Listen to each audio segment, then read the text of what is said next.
Sa bawat hakbang ng ating buhay, ang mga pagsubok ay tila mga delubyo na dumarating at umaabot sa ating mga kakayahan.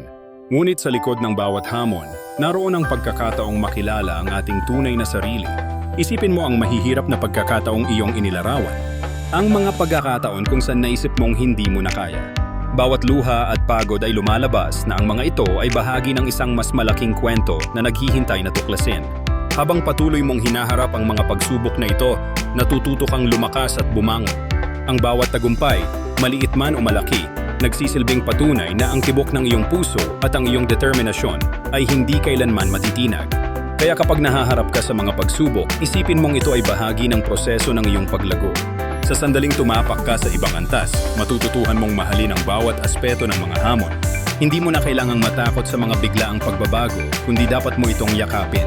Ang ito ay manatipagkakatapoy upang masilayan ang bala pagkakatong mas malaliman ay nga aral na magiging gabay sa iyong susunod na mga hakbang.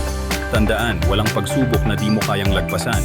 Saan man dalhin ang iyong landas, palaging may liwanag na naghihintay sa pagtatapos ng dilim.